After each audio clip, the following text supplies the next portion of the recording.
The world of Kingdom Rush is vast yet mysterious. But if there was one question that I could have answered about the story of Kingdom Rush, it would be this. Is the knight single? Unfortunately, the answer appears to be no. So, to distract myself from the crippling pain of rejection, I decided that I would list my top 5 favorite party compositions in the game.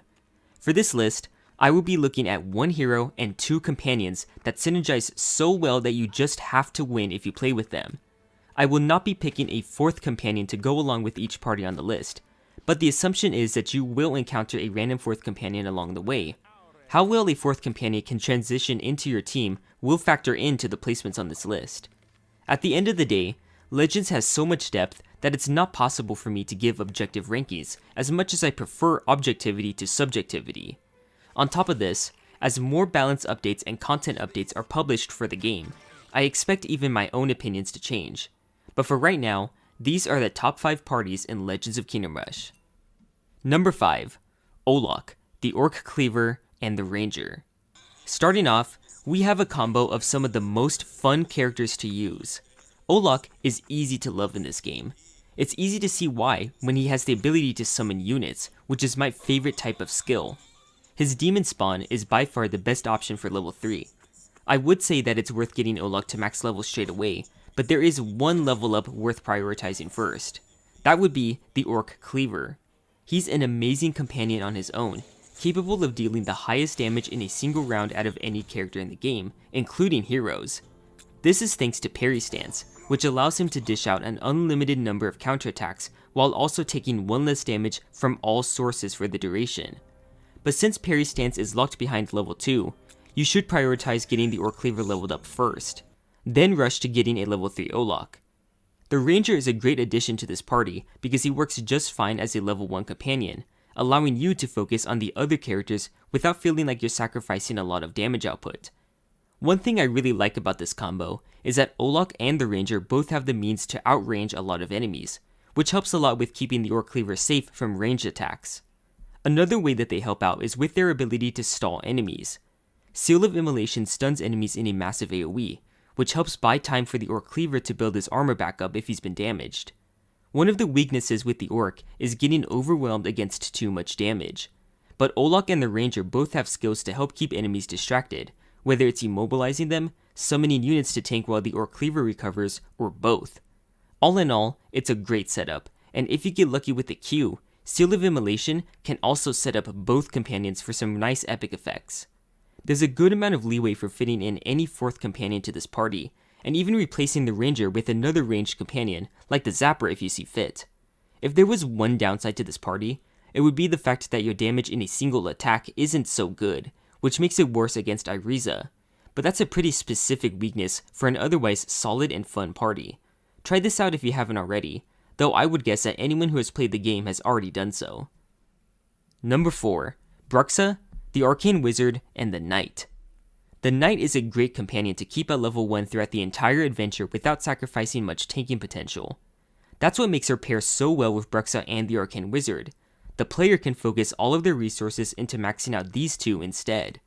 Bruxa is a super high priority to get to max level. Her damage scales up tremendously, and it allows her to one-shot pretty much any enemy. The Arcane Wizard scales up nearly as well, and unlocks some truly powerful abilities along the way.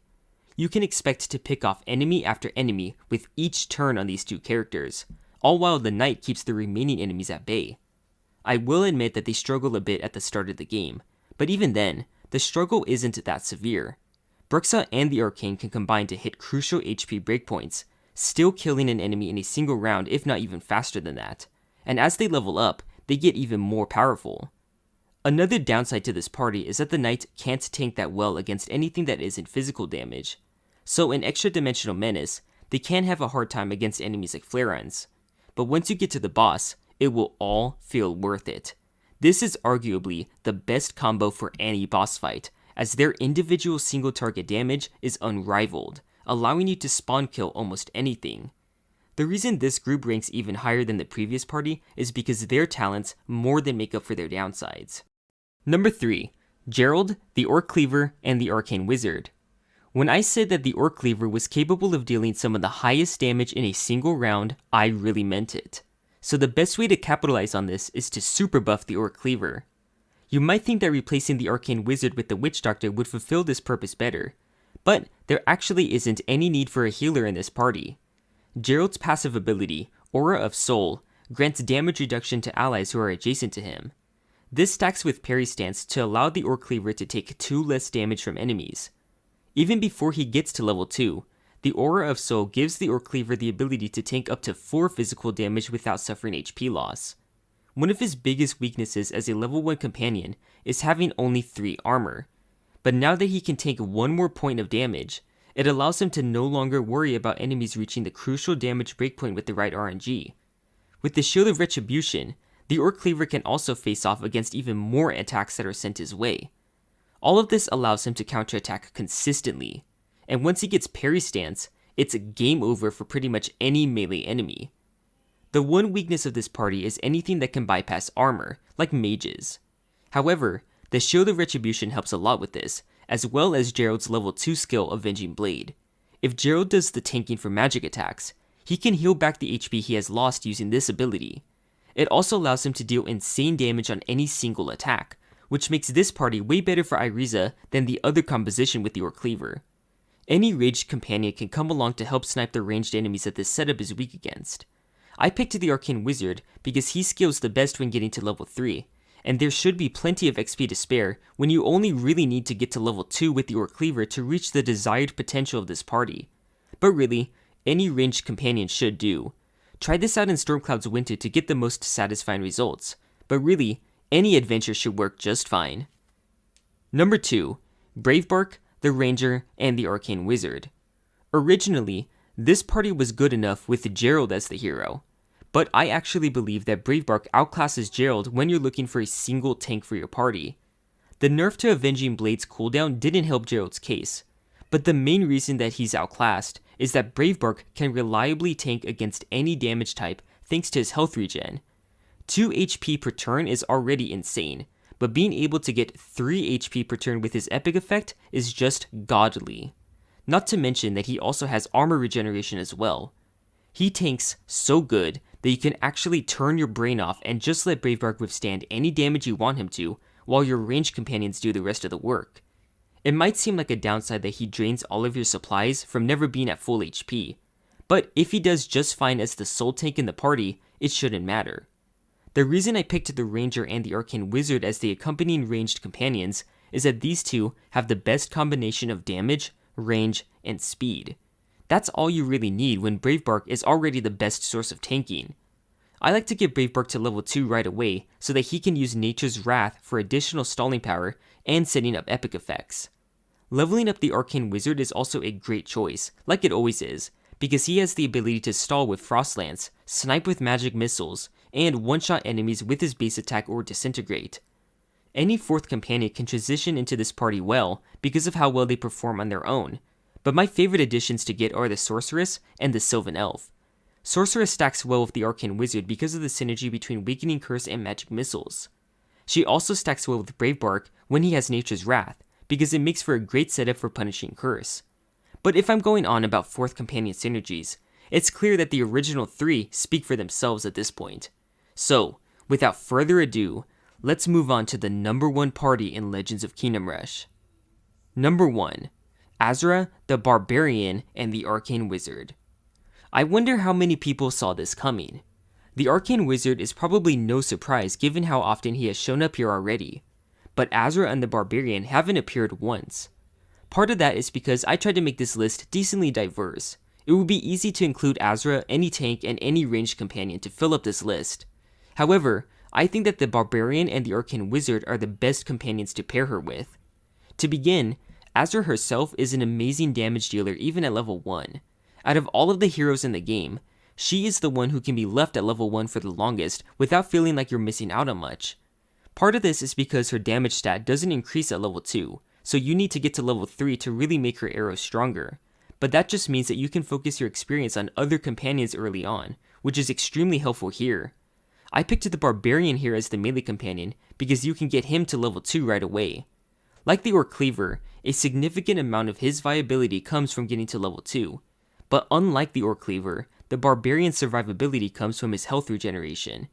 Getting him to level 2 allows him to use Berserk Ritual, which allows him to trigger a state where he regenerates 2 HP at the start of every turn, but deactivates if he doesn't deal damage or use another skill on his next turn, stunning him.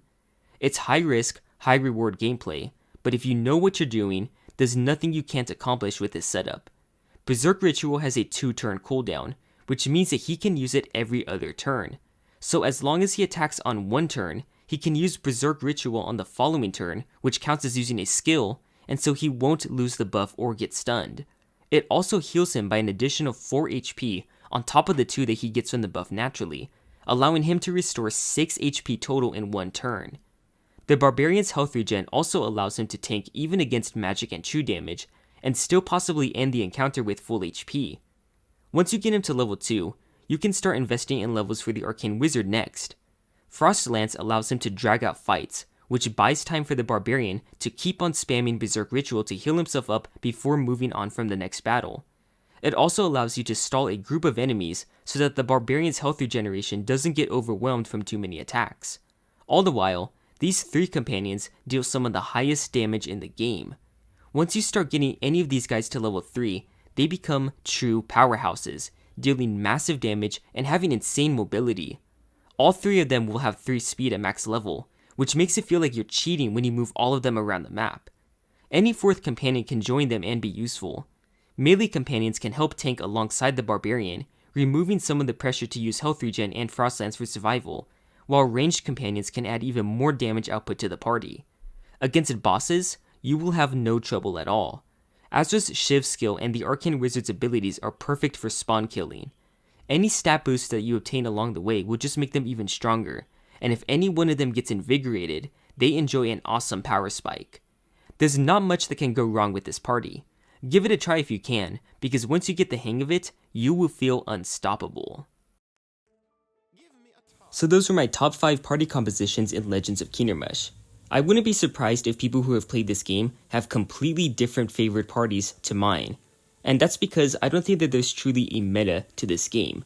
This is honestly one of the most balanced games that I've ever played. Even if I have a couple of balance suggestions that I would make to improve upon this game, most of the companions are completely viable with any combination of skills. There's just some that I kind of prefer over others, and a very small handful of skills that I think are useless. However, besides that, you can make any companion useful, and I think that you can make almost any party composition useful as well.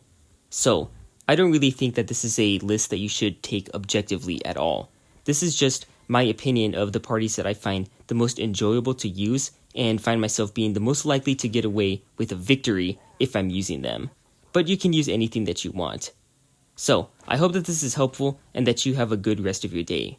Now I'm going to go cry into my pillow over the fact that I've been cucked by the Dark Knight.